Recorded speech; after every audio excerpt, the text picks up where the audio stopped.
एक समय की बात है। बादशाह अकबर और उनके साथ बीरबल बाजार में निकले हुए थे। उन्होंने चारों तरफ देखा। व्यापारी खुशी खुशी अपना व्यापार कर रहे थे। सभी खुशियां मना रहे थे, अपने व्यापार में मस्त थे।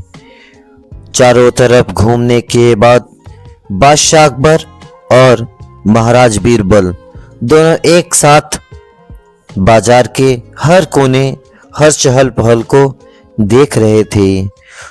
इसी बीच उनकी नजर एक ऐसे दुकान पे गई जहां पे काफी ज्यादा भीड़ थी। वहां जाके जब दोनों ने देखा तो वहां एक बच्चा काफी तेजी के साथ रो रहा था। जब उसका कारण बीरबल ने उस लड़के से पूछा तो लड़के ने कहा, महाराज, यहाँ पर मैंने समोसे बेचकर अपने पैसे इस पत्थर के टुकड़े के नीचे छुपा कर रखे थे। जैसे ही मैं तेल लेने गया वैसे ही कोई मेरे पैसे चुरा ले गया। मैंने अपने सभी समोसे बेचकर पैसे इकट्ठा किए थे। उसी पैसे से अपने बूढ़े माँ बाप का इलाज और उन्हें खाने पीने की व्यवस्था करता हूँ। बताइए महाराज, मैं क्या करूँ। बादशाह अकबर ये सभी बात सुनकर काफी हैरान रहते हैं कि पत्थर के साथ ऐसा हो सकता है। पत्थर के नीचे रखा हुआ पैसा कैसे गायब हो सकता है। तो बीरबल सब सुन ही रहे थे, वो भी ध्यान से उस माजरे को सुना। तभी वहां खड़े सभी लोगों के बीच एक कपड़े का व्यापारी आता है। वह कहता है, क्या यह पत्थर पैसा निगल गया, खा गया। सभी लोग हंसने लगते हैं।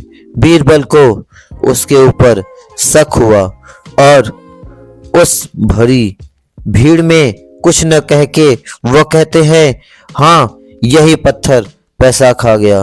बादशाह अकबर को कुछ समझ में ही नहीं आ रहा था, बीरबल ऐसा क्या कह रहे हैं। फिर सोचते हैं कि बीरबल अगर ऐसा कह रहे हैं इसके पीछे कोई वजह होगा। तो बादशाह अकबर के सामने बीरबल कहते हैं, सैनिकों, इस पत्थर को लेके चलो दरबार में, वहां इसका न्याय होगा। ये पत्थर बोलेगा कि इसने पैसे क्यों चुराए। वो लोग जाते हैं, सैनिक आते हैं और पत्थर को जंजीरों से बांधकर महल ले जाया जाता है। उसके साथ जितने लोग वहां खड़े थे, बीरबल कहते हैं, आप लोग गवाह के रूप में चलिए। बीरबल के साथ वो सभी लोग भी जाते हैं। अब बात यह राज दरबार तक पहुंच जाती है। सभी लोग बीरबल, बादशाह अकबर महल पहुंचते हैं। महल पहुंचने के बाद बादशाह अकबर बार बार उस पत्थर से कहते हैं, जल्द बता, तूने पैसे क्यों चुराए थे, नहीं तो तुझे कोड़ों से मारा जाएगा। यह देखकर वहां जो आए हुए व्यापारी थे हंसने लगते हैं। हंसता हुआ उन्हें देखकर बीरबल को गुस्सा आता है।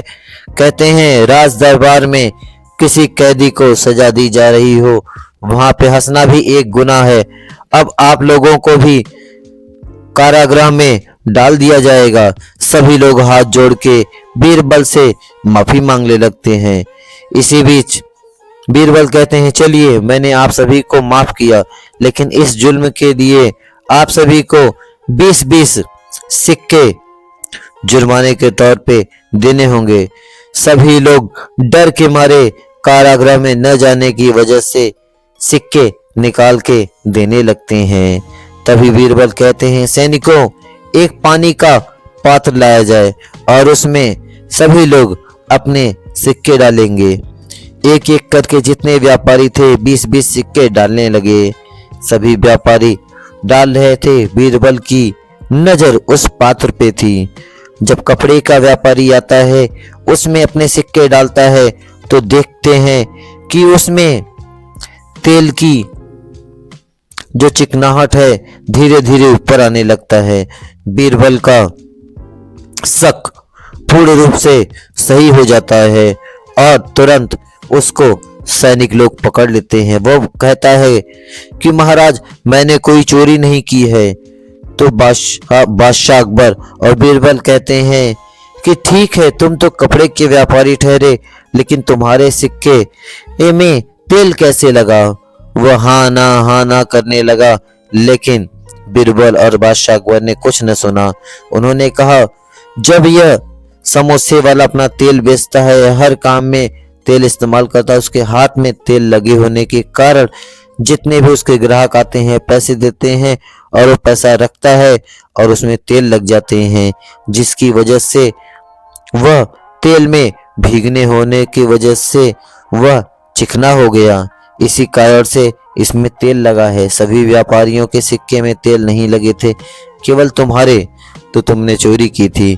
तब वह गुनाह कबूल कर लेता है, हाथ जोड़ता है, विनती करता है, पैर पकड़ता है, लेकिन बादशाह अकबर और बीरबल उसकी एक न सुनते हैं। उसे काल कोठरी में डाल दिया जाता है। इस छोटी कहानी से हमें यह सीखने को मिलता है, जो जैसा करता है उसके साथ वैसा ही किया जाता है, क्योंकि उसने चोरी की थी और एक गरीब बच्चे के साथ अन्याय करना चाहता था। क्योंकि अगर हम चाहें तो अपने ईमान के दम पे सब कुछ कर सकते हैं। अगर हमारी नीयत ही साफ न हो तो हम कितना भी कमा ले वो व्यर्थ है। ईमान से कमाया हुआ पैसा आपके जीवन में काम आता है। बेईमानी से कमाया हुआ पैसा किसी न किसी तरह से आपको देना ही पड़ेगा। ये छोटी सी कहानी हमें यह सिखाती है कि कभी भी चोरी नहीं करनी चाहिए, कभी भी किसी के साथ अन्याय नहीं करना चाहिए। जानकारी अच्छी लगी हो, कहानी अच्छी लगी हो तो वीडियो को लाइक, शेयर, सब्सक्राइब जरूर करें। Thank you for watching this video.